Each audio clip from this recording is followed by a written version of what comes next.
हमने cash flow statement chapter में ये देखा था कि cash flow from operating activity, उसके बाद cash flow from investing activity और उसके बाद cash flow from financing activity. तीन तरह की एक्टिविटीज से हम कैश फ्लोज को निकालते हैं बेसिकली, और तीनों तरह की एक्टिविटीज से कैश फ्लो को निकालने के बाद एक स्टैंडर्ड AS3 के हिसाब से, यानी अकाउंटिंग स्टैंडर्ड 3 के हिसाब से एक प्रिस्क्राइब्ड फॉर्मेट के थ्रू निकाला जाता है ये, ठीक है। अब एग्जाम में इस चैप्टर की वेटेज जो है वो 5 नंबर की है, यानी कि इसका एक क्वेश्चन पक्का आएगा 100%, 5 नंबर का वो तय है। लास्ट क्वेश्चन 12वां क्वेश्चन। अब वो 5 नंबर के क्वेश्चन में या तो आपसे कोई एक लौती एक्टिविटी निकलवा सकता है कि खाली ऑपरेटिंग एक्टिविटी या खाली इन्वेस्टिंग एक्टिविटी या खाली फाइनेंसिंग एक्टिविटी, ऐसा निकलवा सकता है। तो अगर ऐसा निकलवाने को आया तो थोड़ा ज़्यादा मुश्किल होगा।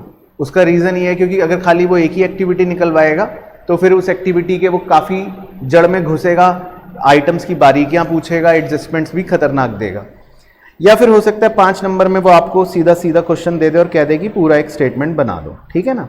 तो हम कुछ इंपॉर्टेंट इलस्ट्रेशन जो डिस्कस करेंगे उसमें मेरी कोशिश ये होगी कि हम अलग अलग भी कर लेंगे और पूरा कंबाइन भी कर लेंगे, ठीक है। बाकी आपको कंबाइन के लिए एक फॉर्मेट मैंने सिखाया था, वो एक बार जल्दी से रिवाइज करवा देता हूँ कि जब कैश फ्लो स्टेटमेंट बनाना होता है तो कैसा बनाना होता है, उसमें क्या स्टेटमेंट होता है। तो कैश फ्लो स्टेटमेंट अगर आपको याद हो, उसकी हेडिंग आती है कैश फ्लो स्टेटमेंट। तो सबसे पहले हम उसमें लिखते हैं उसके नीचे cash flow from operating activity, ठीक है, मैंने शॉर्ट में लिख रखा है CFOA। फिर उसकी स्टार्टिंग में हम लिखते हैं, सबसे पहले शुरुआत होती है नेट प्रॉफिट बिफोर टैक्स, जिसका आंसर हम वर्किंग नोट में निकालते हैं। फिर नेट प्रॉफिट बिफोर टैक्स के अंदर हम ऐड करते हैं नॉन ऑपरेटिंग एक्सपेंसेस और नॉन कैश एक्सपेंसेस। तो जितने भी तरह के नॉन ऑपरेटिंग या नॉन कैश एक्सपेंसेस होते हैं वो सब इसमें हम जोड़ लेते हैं। मैं से उदाहरण के तौर पे कुछ कुछ लिख लेता हूँ, जैसे डेप्रीसिएशन हो गया, या जैसे आपने कोई एसेट बेचा उसमें आपको लॉस हो गया, या जो भी आप बोरोइंग्स करते हो उन बोरोइंग्स पर अगर आपने कोई इंटरेस्ट पे करा है तो वो सब हो गया। इस तरह की चीज़ें आपकी यहाँ पर ऐड हो जाती हैं। फिर उसके बाद आप नॉन ऑपरेटिंग इनकम्स जो होते हैं उनको डिडक्ट कर देते हो। नॉन ऑपरेटिंग इनकम्स कौन सी होती हैं? जैसे आपने कोई एसेट बेचा तो उसमें गेन हो गया, या आपके पास कोई इन्वेस्टमेंट है, उस इन्वेस्टमेंट पर आपको कोई इंटरेस्ट रिसीव हो गया, या आपको कहीं से डिविडेंड रिसीव हो गया। मतलब इस तरह की इनकम जो आपके मेन बिजनेस की इनकम नहीं होती, उन सबको हम नॉन ऑपरेटिंग इनकम कह देते हैं। तो इतने पहले पड़ाव तक का आंसर आ जाता है जिसको बोलते हैं operating profit before working capital changes, short में लिख रखा है OPBWCC। फिर operating profit before working capital changes आने के बाद हम अपने करंट एसेट्स और करंट लाइबिलिटीज के पास जाते हैं। तो अगर हमारी करंट लाइबिलिटीज में बढ़ोतरी हो रही है तो हम उसको ऐड कर देते हैं, या अगर हमारे करंट एसेट्स के अंदर गिरावट हो रही है तो फिर उसको भी हम ऐड कर देते हैं। फिर उसके बाद जितनी भी हमारी करंट लाइबिलिटीज है उनमें अगर गिरावट हो रही है तो उसको हम डिडक्ट कर देते हैं, या जितने भी हमारे करंट एसेट्स हैं उनमें बढ़ोतरी हो रही है तो उसको भी हम डिडक्ट कर देते हैं। अब करंट एसेट्स में बस एक सावधानी रखनी है यहाँ पर आपको कि जब आप करंट एसेट्स यहां पर ले रहे होते हो तो ऐसे में सिर्फ कैश एंड कैश इक्विवेलेंट को नहीं लेना और ऐसे में करंट इन्वेस्टमेंट्स को नहीं लेना। उसका रीजन बताओ, क्योंकि बिल्कुल सही, तो इनको हम एंड में automatically cash and cash equivalent और करंट इन्वेस्टमेंट्स को उसी के अंदर जोड़ के ले रहे होते हैं, बिगिनिंग और एंड, ठीक है ना। तो इनको हम यहां पर नहीं लेंगे। तो इतने पड़ाव तक का आंसर आ जाता है कैश फ्रॉम ऑपरेशंस। फिर उसके बाद हम उसमें जो भी हमने टैक्स पे करा होता है इस साल वो डिडक्ट कर देते हैं। तो हमारा फाइनल आंसर आ जाता है ऑपरेटिंग एक्टिविटी का, जिसको हम A नाम से संबोधित कर देते हैं। पॉजिटिव आंसर आएगा तो क्या अंग्रेजी लिखेंगे? Flow from. नेगेटिव आंसर आएगा तो क्या अंग्रेजी लिखेंगे? Used in. बस। फिर उसके बाद फॉर्मेट कंटिन्यू होता रहता है। फिर हम लिखते हैं second cash flow from investing activity. उसका कोई स्टैंडर्ड फॉर्मेट नहीं है, उसमें जो भी इनफ्लो होंगे तो जोड़ लेंगे, जो भी आउटफ्लो होंगे तो घटा देंगे। तो आंसर B आ गया। फिर उसके बाद हम फाइनेंसिंग एक्टिविटी लिखते हैं नंबर 3, यानी cash flow from financing activity. उसको भी सॉल्व कर लेंगे, इनफ्लो को जोड़ लेंगे, आउटफ्लो को माइनस कर लेंगे, तो उनका आंसर आ गया C। फिर बताओ C आंसर आने के बाद क्या करते हैं? Very good, A + B + C, तीनों आंसर्स को जोड़ लेते हैं हम। तो अगर तीनों आंसर्स को जोड़ के आंसर पॉजिटिव आएगा तो क्या अंग्रेजी लिखेंगे? इंक्रीज। और अगर आंसर नेगेटिव आएगा तो डिक्रीज, ठीक है। फिर उसके अंदर हम ओपनिंग कैश और कैश इक्विवेलेंट को ऐड करते हैं। और कैश एंड कैश इक्विवेलेंट के अंदर याद रखना है आपको, करंट इन्वेस्टमेंट्स अगर दे रखी होंगी ओपनिंग तो वो भी जुड़ जाएंगी, तो ऑटोमेटिकली इन्हें जोड़ के मेरा answer closing cash and cash equivalent के बराबर आ जाता है। याद आ गया? फिर इसके बाद आपको जो वर्किंग नोट बनाना है जिसमें आप एनपीबीटी निकालते हो, वो वर्किंग नोट बाद में बनेगा। और क्योंकि एडजस्टमेंट्स होंगी आपके सवाल के अंदर, तो हो सकता है आपको कोई लेजर अकाउंट्स प्रिपेयर करने पड़े, तो वो लेजर अकाउंट्स भी आपको वर्किंग नोट में शो करने पड़ते। तो अल्टीमेटली फुल सवाल जब आएगा तो इस तरह से आपको फुल फॉर्मेट के साथ बनाना पड़ेगा। तो याद आ गई मेन कहानी?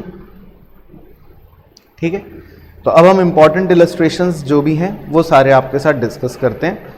तो आ जाओ, तो इस पर आप इंपॉर्टेंट मार्क कर लेना। इलस्ट्रेशन 29 है आपकी किताब में। तो देखो इसमें लिखा है from the following particulars calculate cash flow from operating activities. तो ये वाला जो क्वेश्चन है ये बेसिकली है खाली ऑपरेटिंग एक्टिविटीज से आपको कैश फ्लो निकालने हैं। तो ये क्वेश्चन कितने नंबर का आएगा? 5 नंबर का। तो अब हम आइटम्स का डिस्कशन कर लेंगे कि किस आइटम का क्या करना है। सबसे पहले हमको दे रखा है जनरल रिजर्व। तो जनरल रिजर्व को हम कहां पर डील करते हैं? एनपीबीटी जब निकालते हैं तो उसके वर्किंग नोट में हम लिखते हैं क्लोजिंग माइनस ओपनिंग, ठीक है ना। तो जो भी वैल्यू आएगी वो जोड़ लेते हैं। फिर उसके नीचे लिखा है सरप्लस, मतलब balance in statement of PNL. तो इसको भी हम वर्किंग नोट में सेम क्लोजिंग माइनस ओपनिंग करके इस वैल्यू को भी जोड़ लेते हैं। अब उसके नीचे हमको दे रखा है 10% डिवेंचर। तो आपको इसमें मैंने बता रखा है कि कभी भी डिवेंचर से पहले अगर प्रतिशत दे रखी है तो इसका मतलब ये डिवेंचर्स का इंटरेस्ट है, तो आपको इंटरेस्ट अपने आप कैलकुलेट करना पड़ेगा। तो आप ये 10% इंटरेस्ट किस वैल्यू पर कैलकुलेट करते हो? ओपनिंग वैल्यू पर, यानी कि 2,10,000 रुपए पर। तो 2,10,000 का अगर आप 10% निकालोगे तो कितना इंटरेस्ट आ गया? 21,000 रुपए। तो इसको फिर नॉन ऑपरेटिंग एक्सपेंस के अंदर आपको ऐड करना पड़ेगा। तो ये बेसिकली 21,000 रुपए आपके ऐड हो जाएंगे। क्लियर? फिर इसके बाद है ट्रेड पेबल। तो ट्रेड पेबल क्या है हमारे लिए? Current liability. तो इसमें आप इंक्रीज डिक्रीज देख लोगे कि बढ़ गया या घट गया। कैश एंड कैश इक्विवेलेंट, इसमें क्या करना है? ये करंट एसेट है, लेकिन इसमें इंक्रीज डिक्रीज नहीं देखना, क्योंकि कैश एंड कैश इक्विवेलेंट तो हम लास्ट में लिखते हैं, तो इसको इग्नोर करना है। ये एम ही दे रखा है। उसके बाद है गुडविल। अब गुडविल की वैल्यू में गिरावट हो गई तो इसको बोलते हैं गुडविल राइट ऑफ हो जाना या अमोर्टाइज्ड हो जाना। तो इसे आप नॉन ऑपरेटिंग या नॉन कैश एक्सपेंस वाली हेडिंग में ऐड कर लोगे 20,000 रुपए। फिर आपको दे रखा है मशीनरी। तो मशीनरी में भी गिरावट हो गई तो इसको बोलते हैं डेप्रीसिएशन। तो इसे भी आप नॉन ऑपरेटिंग एक्सपेंस में ऐड कर लोगे उस वाली हेडिंग में। उसके बाद है 10% नॉन करंट इन्वेस्टमेंट। अब यहां पर भी देखो 10% आपको दे रखा है। नॉन करंट इन्वेस्टमेंट मतलब आपने निवेश कर रखा है। तो अगर आपको अपने किसी निवेश पर 10% लिखा है इन्वेस्टमेंट, तो आपको अपने आप इसका इंटरेस्ट निकालना पड़ेगा। किस वैल्यू पर? ओपनिंग वैल्यू पर। ओपनिंग वैल्यू क्या है? 60,000। तो 60,000 का 10% निकालोगे तो कितना आ गया? 6,000। तो ये आपका इंटरेस्ट ऑन इन्वेस्टमेंट हो गया। तो इसको क्या करना है? नॉन ऑपरेटिंग इनकम में लेस करना है। क्लियर? उसके बाद है इन्वेंट्रीज। ये आपके करंट एसेट हैं, इसमें आप इंक्रीज डिक्रीज देख लोगे।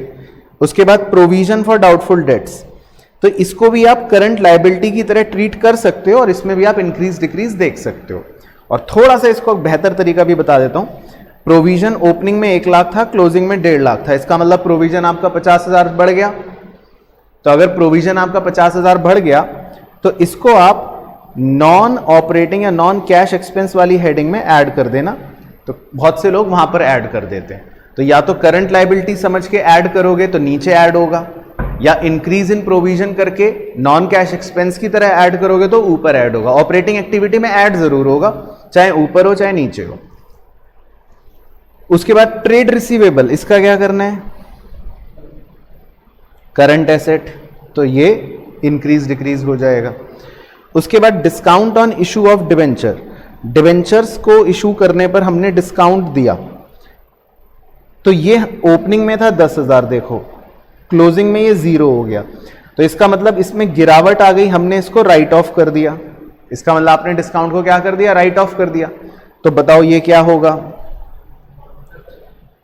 ये भी एक नॉन कैश एक्सपेंस होगा, तो इस 10,000 को भी आप नॉन कैश एक्सपेंस वाली हेडिंग में ऐड कर दोगे।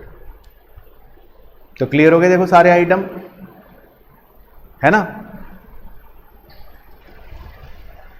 तो अगर आप देखोगे तो इसके अंदर आप बस हेडिंग चेक करो, देखो नॉन ऑपरेटिंग और नॉन कैश एक्सपेंस में डेप्रीसिएशन आ गया जो हमने डिस्कस करा था।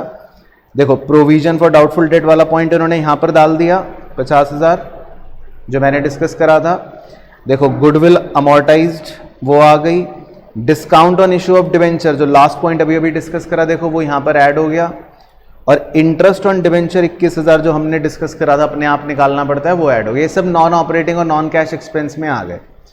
फिर नॉन ऑपरेटिंग इनकम में देखो इन्होंने क्या लेस कर रखा है, सिर्फ इंटरेस्ट ऑन इन्वेस्टमेंट, तो ये लेस हो गया क्योंकि ये नॉन ऑपरेटिंग इनकम है। समझ आ रहा है। फिर ये आपका आंसर आ गया इतने पड़ाव तक का, ओपीबी WCC फुल फॉर्म मतलब क्या बताई थी, operating profit before working capital changes. फिर उसके बाद देखो करंट लायबिलिटी में इंक्रीज हो गया तो ऐड कर दिया। उसके बाद करंट एसेट्स में जो इंक्रीज हो गया तो डिडक्ट कर दिया। तो ये आपका फाइनल आंसर आ गया। तो समझ आया प्रोसेस इस क्वेश्चन के अंदर क्या करा है, कहानी clear. Next important illustration mark करना, illustration 43। From the following information calculate cash flow from operating activity and investing activity. तो देखो ये भी आपका एक 5 नंबर का प्योर क्वेश्चन है एग्जाम के लिए इंपॉर्टेंट। अब इसमें वो आपसे कितनी एक्टिविटी का आंसर निकलवा रहा है, 2, ऑपरेटिंग एक्टिविटी का भी और इन्वेस्टिंग एक्टिविटी का भी। तो हम सारे डिस्कस कर लेंगे कि किसका क्या करना है। सबसे पहले उसने लिखा है surplus balance in statement of P&L। तो ये तो आपको पता ही है कि इसको हमें वर्किंग नोट के अंदर क्लोजिंग माइनस ओपनिंग फिगर करके नोट करना है, ठीक है। अच्छा एक छोटा सा पॉइंट आपको दिखाता हूं, नोटिस करना। अब यहां पर आप देख रहे हो, यहां पर इन्होंने पहले ओपनिंग वाली वैल्यू दे रखी है और उसके बाद क्लोजिंग दे रखी है। कई बार क्या होता है सवाल के अंदर पहले क्लोजिंग देता है फिर ओपनिंग देता है, ज्यादातर सवालों के अंदर। तो बच्चे को आदत हो जाती है, बच्चे रट लेते हैं कि पहले क्लोजिंग होता है फिर बाद में ओपनिंग होता है। लेकिन एग्जाम में पता चला कि पहले ओपनिंग आ गया फिर क्लोजिंग, तो क्या होगा, आपका सारा गलत हो जाएगा, आप तो उल्टा उल्टा सोचना शुरू कर दोगे। तो इसीलिए कैश फ्लो के क्वेश्चन के अंदर आपको सबसे पहले ये कसम खानी है कि एग्जाम आते ही सबसे पहले क्या चेक करना है आपको, मतलब ये चेक करना है कि ईयर्स जो है वो कैसे दे रखे हैं, ओपनिंग कौन सा है क्लोजिंग कौन सा है, लिख भी सकते हैं, ठीक है। चलो तो ये हो गया हमारा स्टेटमेंट ऑफ P&L।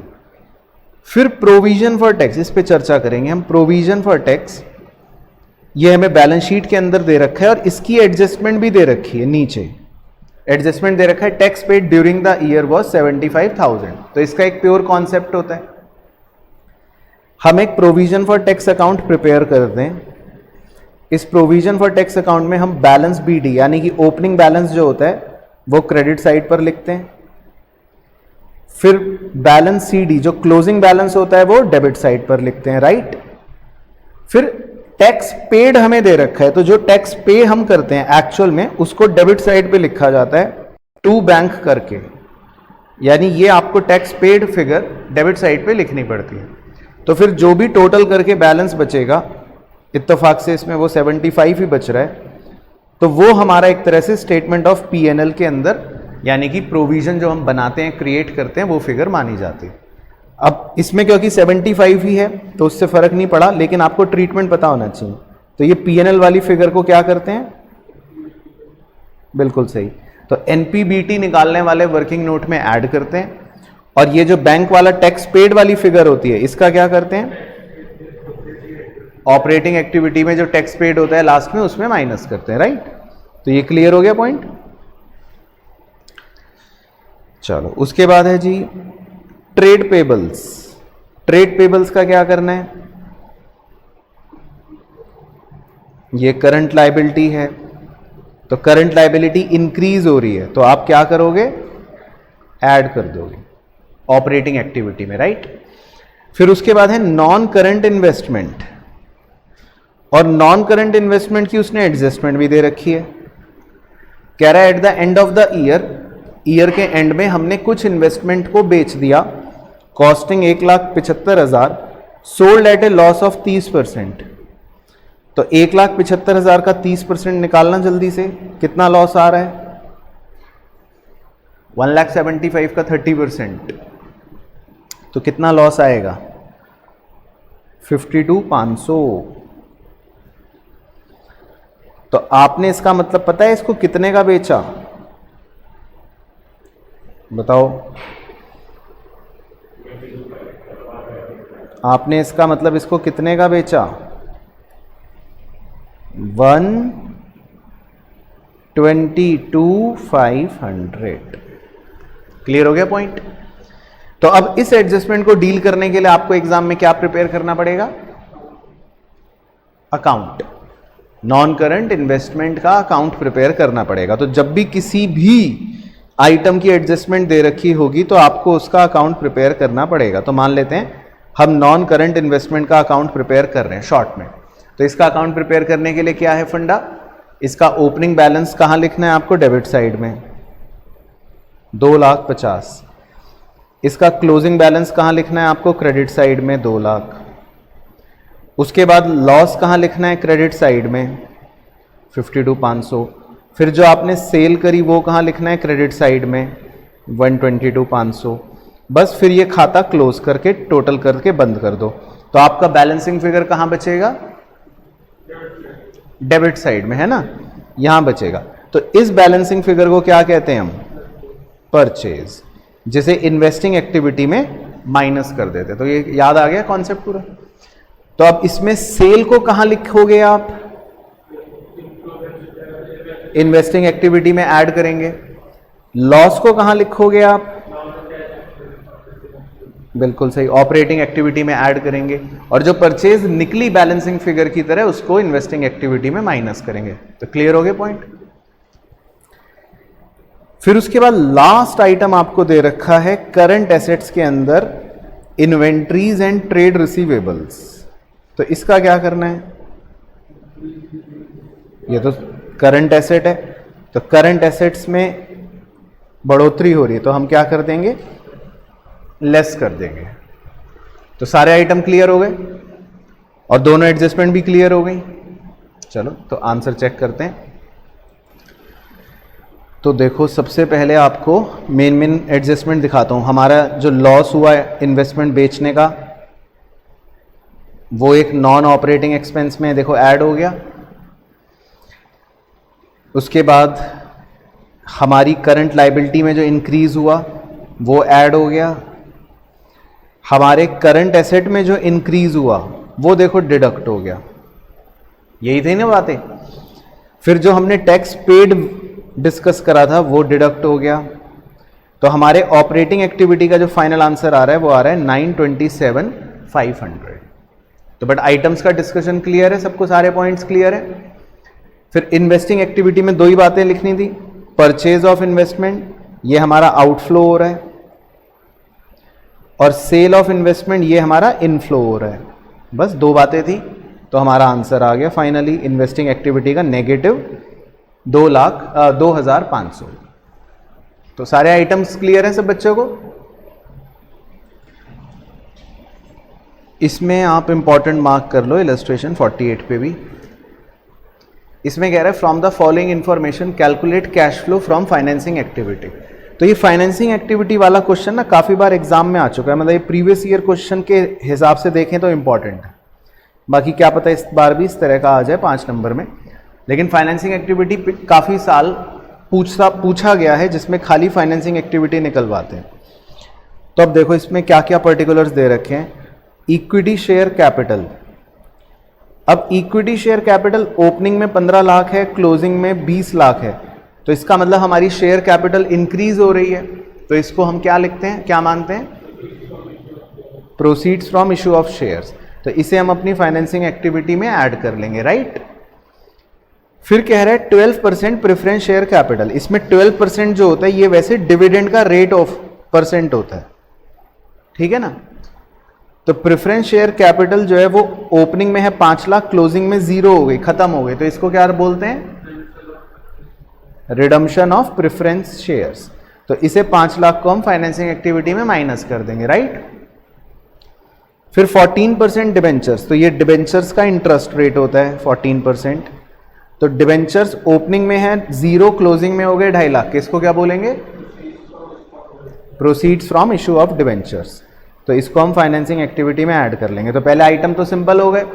अब नीचे की जो बातें हैं वो भी एक बार डिस्कस कर लेते हैं, वो पता होनी चाहिए आपको सारी की सारी। Number 1, equity share were issued at A premium of 20%। तो अब देखो आपके कितने इक्विटी शेयर्स इशू हुए थे इस साल, 5 लाख के। तो अगर आप 5 लाख का 20% निकालोगे तो कितना प्रीमियम आ गया, 1 लाख। तो इसका क्या करना है, बिल्कुल सही, तो इसे भी फाइनेंसिंग एक्टिविटी में ऐड ही करना है, ये भी proceeds from issue of share के साथ ही जुड़ जाएगा। तो proceeds from issue of share आपका 6 लाख हो जाएगा, right. Second, 12% preference shares were redeemed at par, इसका क्या करना है, कह रहा है हमने प्रेफरेंस शेयर्स को पार पर रिडीम कर दिया, मतलब कि कोई प्रीमियम नहीं दिया, माइनस करेंगे। क्या माइनस करेंगे, मतलब कितने रुपए माइनस करेंगे, वो तो कर चुके ऊपर। इस पॉइंट का क्या ट्रीटमेंट है, कुछ नहीं, ये सिर्फ जानकारी है। मतलब इस ये लाइन अगर ना भी लिखी होती तो भी मेरा आंसर सेम आना है, ये लिख भी दी तो भी आंसर सेम आना है। फिर third, 14% debentures were issued at a discount of 10%। आपने कितने डिबेंचर्स इशू करे, 2,50,000 के, तो उसका 10% डिस्काउंट निकालो, कितना आया, 25,000। तो अब इस डिस्काउंट का क्या करोगे आप, बताओ क्या करोगे, इसे proceeds from issue of debenture वाली वैल्यू में से माइनस कर दोगे, यानी कि अब आपके proceeds from issue of debenture का फाइनल आंसर 225 लिखा जाएगा। क्लियर हो गया पॉइंट, सब बच्चों को क्लियर? नहीं, डिस्काउंट जो हमने इशू करने पर दिया तो इसका मतलब हमारी प्रोसीड्स उतने रुपए से कम आ रही हैं, तो बस हमारा proceeds from issue of debenture जो था वो 225 लिखा जाएगा, दैट्स इट। उसके बाद fourth, interim dividend paid on equity shares 1,50,000। तो equity dividend per, equity shares पर आपने डिविडेंड पे करा। तो वैसे तो आपको बता देता हूं, इक्विटी शेयर्स पर जब भी डिविडेंड पे किया जाता है तो आपको वैसे तो ये चेक करना चाहिए अपने आप की प्रेफरेंस शेयर्स हैं तो उन पर भी डिविडेंड दिया जाएगा, ये सिखा रखा है ना, क्योंकि अगर कंपनी इक्विटी डिविडेंड दे रही है तो प्रेफरेंस वालों को तो पहले देना पड़ेगा। तो वो तो मैंने भला हो सवाल का कि पॉइंट 7 भी पढ़ लिया। पॉइंट 7 में लिखा है dividend paid on preference share 60,000, तो उन्होंने ये दे रखा है कि कंपनी ने डिविडेंड प्रेफरेंस शेयर्स वालों को भी पे करा। अगर ये लाइन ना लिखी होती तो भी फिर हम खुद निकाल के देते। Very good. तो इंटरिम डिविडेंड इक्विटी शेयर्स को भी दिया 1,50,000 और प्रेफरेंस शेयर्स को भी दिया 60। तो दोनों डिविडेंड्स का क्या करते हैं, सही, फाइनेंसिंग एक्टिविटी में दोनों को हम डिडक्ट कर देते हैं। तो क्लियर पॉइंट यहां तक, ओके। उसके बाद number 5, interest paid on 14% debenture 35,000। आपने डिबेंचर्स का इंटरेस्ट पे करा, इसको क्या करना है, लेस, ठीक है, तो इसको फाइनेंसिंग एक्टिविटी में लेस कर देंगे। और नंबर 6, अंडर राइटिंग कमीशन, ये अच्छा पॉइंट है, स्टार लगा देता हूं। Under writing commission on equity shares ₹20,000 was paid and was return of from securities premium reserve. तो अंडर राइटिंग कमीशन आपने पे करा इक्विटी शेयर्स पर, बाकी कह रहा है कि इसको हमने सिक्योरिटी प्रीमियम में से राइट ऑफ कर दिया। तो चलो इस बात का तो कोई प्रभाव फाइनेंसिंग एक्टिविटी में तो नहीं पड़ना। तो अंडर राइटिंग कमीशन आपने इक्विटी शेयर्स का 20,000 रुपए पे करा, बताओ इसका क्या करेंगे, माइनस कर देंगे, क्योंकि आप अंडर राइटिंग कमीशन अगर पे कर रहे हो तो या तो प्रोसीड्स फ्रॉम इक्विटी शेयर्स में से माइनस कर दो या अलग से माइनस कर दो, कहीं पे भी माइनस करके शो कर सकते हैं। तो बेसिकली ये भी हमारी फाइनेंसिंग एक्टिविटी में आउटफ्लो की तरह आ जाएगा। क्लियर हो गए सारे पॉइंट? तो देखो एक बार मेन चीजें, proceeds from issue of equity share आ गया और उसी के नीचे जो प्रीमियम इशू पर दिया वो भी 1 लाख इन्होंने इधर ही जोड़ के दिखा दिया। फिर देखो अंडर राइटिंग कमीशन पे हो गया तो वो इन्होंने माइनस कर दिया। फिर प्रेफरेंस शेयर हमने रिडीम करे 5 लाख माइनस हो गया। और देखो proceeds from issue of debentures कितना है 225, तो डिस्काउंट जो था वो उसमें से प्रोसीड्स में से माइनस हो गया। बाकी इंटरिम डिविडेंड दिया इक्विटी शेयर पर, ठीक है माइनस, प्रेफरेंस शेयर पर डिविडेंड दिया, ठीक है माइनस, और डिवेंचर्स का हमने इंटरेस्ट पे कर दिया तो ये भी माइनस। ठीक है, तो सारे पॉइंट्स क्लियर हो गए फाइनेंसिंग एक्टिविटी के। तो मतलब तीनों तरह की गतिविधियां को अगर इंडिविजुअली क्वेश्चन पूछे तो अब बिल्कुल क्लियर हो गया। तो अब हम एक बड़ा क्वेश्चन डिस्कस कर लेते हैं, है ना, फुल फॉर्मेट वाला। उसके लिए आप एक फॉर्मेट अपना बना भी लो सो दैट वो साथ में आप थोड़ा सॉल्व भी कर सकते हो, ठीक है ना। तो एक बार इस इलस्ट्रेशन को आप इंपॉर्टेंट मार्क कर लेना, थोड़ा फुल फ्लेश्ड क्वेश्चन आए उसकी प्रिपरेशन के लिए। इलस्ट्रेशन 57 है आपकी बुक में। तो मैं पहले रीड कर लेता हूं एक बार, फिर आपको टाइम दूंगा करने का, फिर डिस्कस करेंगे हम। मैं पहले आइटम्स का डिस्कशन कर रहा हूं सो दैट हम एक बार उसमें डिस्कस कर लेते हैं कि भाई किस आइटम को कौन सी एक्टिविटी में डील किया जाता है, राइट। तो देखो अब आप ध्यान से देखना, जैसे सबसे पहले ना बैलेंस शीट में लिखा है इक्विटी एंड लायबिलिटी, तो इससे मुझे कोई मतलब नहीं है। फिर लिखा है शेयर होल्डर फंड, इससे मुझे कोई मतलब नहीं है। फिर लिखा है शेयर कैपिटल, अब उसके आगे दे रखा है नोट नंबर 1। जिस भी आइटम के आगे आपको नोट दे रखा होता है ना नंबर, आपको उसका नोट चेक करना है। अब इसके आगे जैसे 450 और 5 लाख लिखा है, मुझे इन वैल्यू से मतलब नहीं है, मुझे तो कहां से मतलब होगा, इसके नोट से मतलब होगा। मेरे को नोट नंबर 1 में जाके देखना है, समझ आ गया पॉइंट। अब आप नोट नंबर 1 में चेक करो आपको क्या दिख रहा है, चेक करो नोट नंबर 1 में। नोट नंबर 1 में आपको दिख रहा होगा इक्विटी शेयर कैपिटल और 12% प्रेफरेंस शेयर कैपिटल। तो मैं दिखा देता हूं एक बार।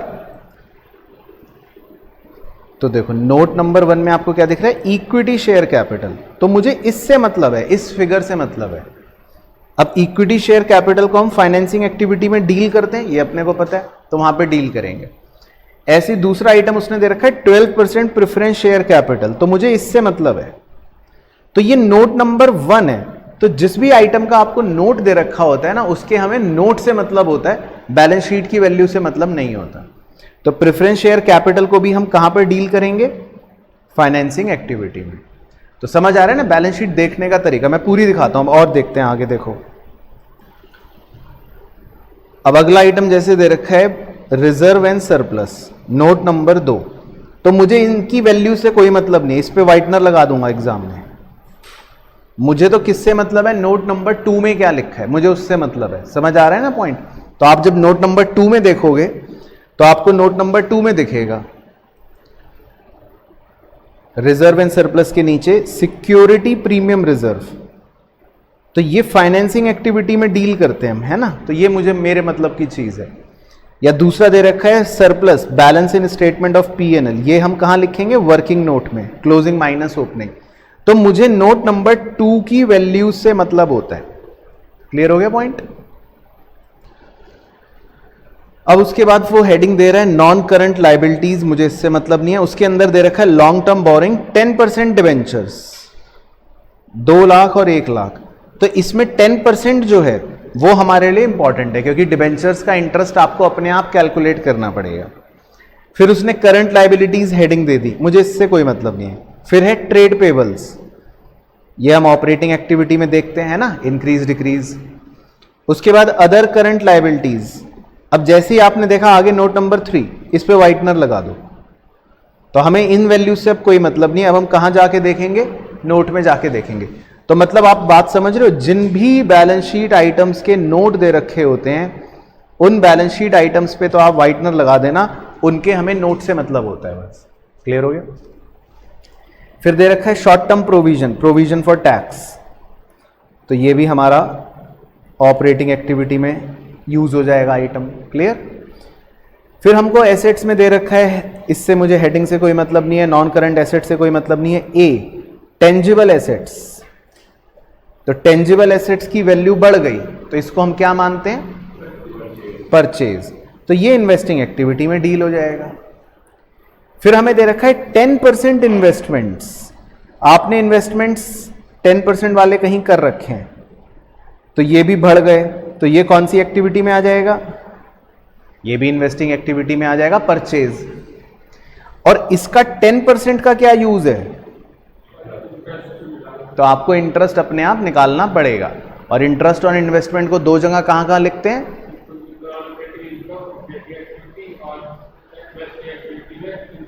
Very good. तो एक तो नॉन ऑपरेटिंग इनकम है तो ऑपरेटिंग एक्टिविटी में माइनस है ना, और दूसरा ये इन्वेस्टिंग एक्टिविटी में इनफ्लो यानी कि ऐड। बिल्कुल सही। फिर उसके बाद करंट एसेट्स में देखो क्या दे रखा है, करंट इन्वेस्टमेंट्स, ये आपको कैश इक्विवेलेंट में ही जोड़ने होते हैं। तो जैसे ये 10,000 दे रखा है तो ये 70 में जुड़ जाएगा, ये 8,000 दे रखा है ये 42 में जुड़ जाएगा। याद आ गया? उसके बाद इन्वेंट्रीज, ये करंट एसेट है तो ऑपरेटिंग एक्टिविटी में आप देख लोगे इंक्रीज डिक्रीज। उसके बाद ट्रेड रिसीवेबल के आगे नोट नंबर 4 दे रखा है, तो बताओ क्या करना है एग्जाम में आपको?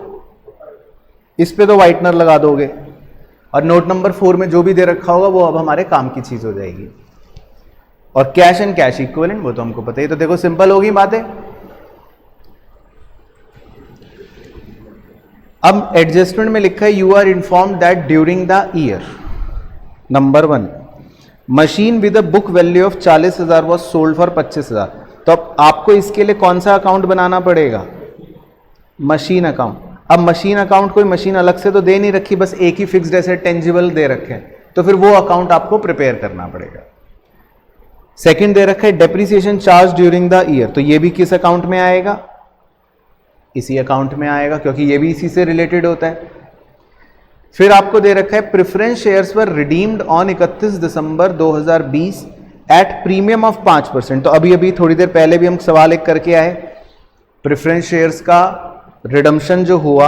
अब एक बार आप प्रेफरेंस शेयर देखो, ऊपर दे रखे थे, ओपनिंग में थे 2 लाख, क्लोजिंग में थे 1 लाख, तो आपने कितने रिडीम करे? 1 लाख। तो 1 लाख का अगर आप 5% प्रीमियम निकालोगे तो कितना आ गया? 5,000। तो इसको दो जगह कहां कहां रिकॉर्ड करते हैं? एक तो ऑपरेटिंग एक्टिविटी में जोड़ देते हैं नॉन कैश एक्सपेंस, और फाइनेंसिंग एक्टिविटी में माइनस कर देते हैं। तो बोलो ये याद आ गया? प्रीमियम 5% निकालते हैं डिफरेंस का। बिल्कुल सही, क्योंकि हमने कितना रिडीम करा? डिफरेंस। तो 2 लाख थे, 1 लाख बच गया, तो 1 लाख डिफरेंस का 5%। बिल्कुल सही। क्लियर एडजस्टमेंट ये वाली भी। अब नेक्स्ट एडजस्टमेंट दे रखी है interim dividend at 15% was paid on equity share on 31 January. तो इसका मतलब 31 जनवरी को साल के बीच में 10 महीने बाद इक्विटी शेयर्स को 15% कंपनी डिविडेंड पे कर रही है। तो इक्विटी शेयर्स का अगर आप 15% डिविडेंड कैलकुलेट करोगे तो उसको इंटरिम डिविडेंड को कहां कहां लिखोगे? दो जगह बताओ। एक तो वर्किंग नोट में ऐड कर दोगे और फाइनेंसिंग एक्टिविटी में माइनस कर दोगे, राइट। फिर उसी के नीचे 5th पॉइंट में दे रहे हैं dividend at 12% was proposed on preference shares for the year ended 31 March 2021 on ₹1 lakh and for the year ended 31 March 2020 for ₹2 lakh. अब प्रपोज डिविडेंड के बारे में भी मैंने आपको बता रखा है कि प्रपोज डिविडेंड अगर कोई होता है तो उसमें कौन सा लेते हैं हम? प्रीवियस ईयर वाला। करंट ईयर वाला तो नहीं लेते। तो प्रीवियस ईयर वाला कौन सा है? मतलब 2 लाख रुपए पर। ये 2 लाख डिविडेंड की फिगर नहीं है, वो कह रहे डिविडेंड देना है ऑन 2 लाख। तो आप 12% अगर निकालोगे 2 लाख का तो कितना आएगा? 24,000। तो इसका ट्रीटमेंट क्या होगा? सेम, वर्किंग नोट में ऐड कर देंगे एनपीबीटी के लिए और फाइनेंसिंग एक्टिविटी में माइनस कर देंगे। क्लियर? और 6th, अच्छा फिर नेक्स्ट है fresh equity shares were issued at A premium of 10% on 31 March 2021। आपने जो नए इक्विटी शेयर्स इशू करे हैं वो 10% प्रीमियम पर इशू करें। तो आप एक बार इक्विटी शेयर्स की फिगर देखो कितने इशू हो रहे थे। मुझे तो याद है उसमें मैंने देखा था ओपनिंग में 3 लाख थे, क्लोजिंग में 350 थे, तो 50,000 इशू हुए। तो 50,000 जो इशू हुए इक्विटी शेयर्स, अगर आप उसका 10% कैलकुलेट करते हो तो कितना प्रीमियम आ गया? 5,000। तो आप क्रॉस चेक कर सकते हो, जो सिक्योरिटी प्रीमियम आपको दे रखा है सवाल में, चेक करो वो 5,000 दे रखा होगा, है ना? तो ये बेसिकली 5,000 हम क्या करेंगे, फाइनेंसिंग एक्टिविटी में ही जोड़ देंगे या proceeds from issue of shares के साथ ही जोड़ देंगे। तो ये proceeds from issue of share 50,000 तो थे ही थे, और उसमें 5,000 प्रीमियम भी जुड़ जाएगा, तो proceeds from issue of share कितना बन जाएगा? 55। तो क्लियर हो गए पॉइंट्स? तो एक बार पूरी बैलेंस शीट के आइटम्स और एडजस्टमेंट्स बिल्कुल फेमिलियर हो गए, कोई दिक्कत तो नहीं है? चलो ठीक है, तो अब आप सॉल्व करें अपने आप, मैं फिर आपसे डिस्कस करूंगा। तो मेनली इसके आंसर में अगर मैं आपको दिखाऊं कुछ जो इंपॉर्टेंट बातें हैं, वो ये कि ऑपरेटिंग एक्टिविटी में देखो, जो पहले नेट प्रॉफिट बिफोर टैक्स निकालते हैं वो इन्होंने यहां पर निकाल के दिखा रखा है, जिसमें आपको प्रोविजन फॉर टैक्स जुड़ गया, देखो प्रेफरेंस डिविडेंड जुड़ गया, और इंटरिम डिविडेंड इक्विटी शेयर वाला वो जुड़ गया। बाकी फिर non cash and non operating expense में डेप्रीसिएशन था, प्रोविजन, डिबेंचर का इंटरेस्ट जो हमने निकाला वो, और मशीनरी को बेच के जो लॉस हुआ होगा वो, ये सारे नॉन ऑपरेटिंग और नॉन कैश एक्सपेंसेस जुड़ गए। मतलब कोई भी आइटम अनोखा तो नहीं है, सारे कॉन्सेप्चुअल पॉइंट्स हैं। फिर हमारे पास एक इन्वेस्टमेंट थी जिसका हमने इंटरेस्ट अपने आप निकाला था, तो वो हमारे लिए नॉन ऑपरेटिंग इनकम थी, तो वो माइनस हो गई, राइट। फिर हमारे इतने पड़ाव तक के आंसर को हम बोलते हैं operating profit before working capital changes. फिर हमारे करंट एसेट्स या करंट लाइबिलिटीज में जो भी डिक्रीज या इंक्रीज हुए रेस्पेक्टिवली वो ऐड हो गए, और जो हमारे करंट एसेट में डिक्रीज हुआ इंक्रीज हुआ वो लेस हो गया। तो मतलब करंट एसेट करंट लाइबिलिटी में जो भी इंक्रीज और डिक्रीज हुए, राइट। अब यहाँ पे किताब के सॉल्यूशंस में और हमारे मतलब वैसे नॉर्मल सॉल्यूशन में एक छोटा सा अंतर है, वो डिस्कस करता हूँ। हमने एक प्रीमियम ऑन रिडम्पशन जो निकाल रहा था प्रेफरेंस शेयर्स का 5,000, हमने वो ऐड करा था। हमने कहा था ना कि उसको भी ऐड करते हैं हम ऑपरेटिंग में, वर्किंग नोट में। और प्रीमियम ऑन रिडम्पशन आप देखो इन्होंने अदर करंट लाइबिलिटी में भी बैलेंस शीट में दे रखा है।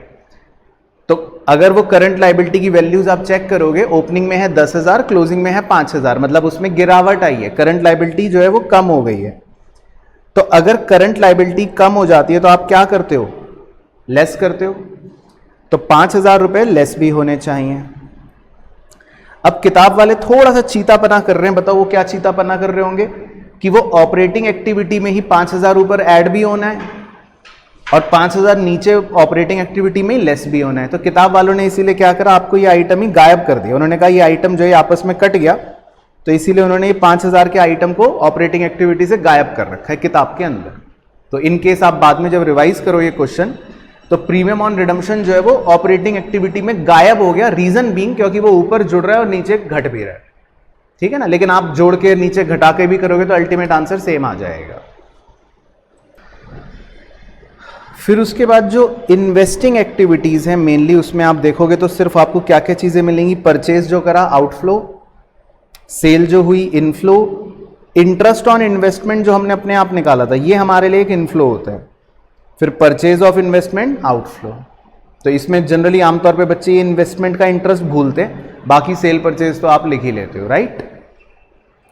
फिर फाइनेंसिंग एक्टिविटी में देखो proceeds from issue of equity share वो आ गया, उसमें 5,000 का देखो प्रीमियम भी था, वो भी उसी के साथ ही मतलब जुड़ गया या अलग से जुड़ गया।